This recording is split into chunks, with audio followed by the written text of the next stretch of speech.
Autoline Daily is brought to you by Bridgestone, passion for excellence. This is Autoline Daily for November 5th, 2010, Guy Fawkes Day. And now, the news. In a stunning announcement, General Motors says it could generate as much as $19 billion in pre-tax profits. It also says it could generate $16 billion in free cash flow. Bloomberg reports GM slashed its hourly labor costs from $16 billion a year to now only $5 billion.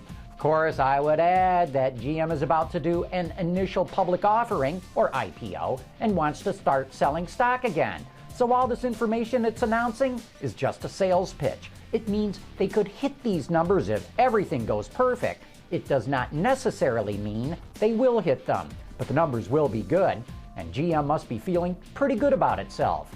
The Detroit News reports it just started chartering private jets for its executives to use as they take their IPO show on the road. GM says its expense policy allows it to rent the jets for business purposes. Toyota also reported strong profits for the first half of its fiscal year. Over the last 6 months, the company racked up $3.6 billion in profits.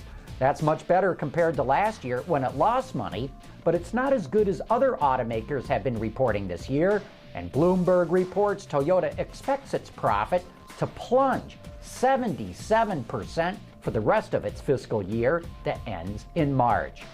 BMW announced it will build a sports car with plug-in hybrid technology based on its Vision EfficientDynamics concept for sale in 2013. It's a 4-seat vehicle that uses a 3-liter diesel and electric motor to power the front wheels and an electric for the rear. It's able to travel 50 kilometers, about 31 miles, on electric power only, and the diesel engine extends the range to 700 kilometers, about 435 miles. Fuel economy, it's 3.8 liters per 100 kilometers. That's about 63 miles to the gallon. It can go from 0 to 100 kilometers an hour, about 60 miles an hour, in just 4.8 seconds. Bloomberg also reports that the company will invest over €500 million to set up production of its all-electric megacity car. The 4-seat vehicle will also go on sale in 2013. Speaking of electrics, Chinese automaker BYD said it would start selling electric vehicles in the United States by the end of this year. Sure doesn't look like that's going to happen. In fact, according to Gasgoo, doesn't look like BYD will even be selling EVs in China anytime soon. BYD says the infrastructure in China isn't ready for electric. Oh, wait a minute. Nobody's infrastructure is ready. Sounds to me like some sort of excuse because their car is the one that isn't ready. Our friends at Autoblog are having a field day at the SEMA show, and we wanted to show you some of the coolest cars they uncovered there. Check out this 1969 RTR-X Mustang from Von Gittin and the video game company Need for Speed.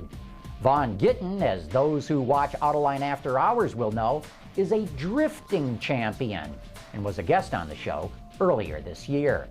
And while Pontiac may be dead, the Firebird Trans Am lives on, at least in the form of this Lingenfelter conversion based on the current Chevrolet Camaro.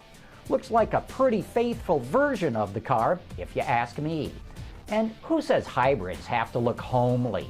Toyota's conversion and accessories group took a Toyota Prius and transformed it into this outrageous-looking machine that seems to feature the ultimate in ground effects add-ons.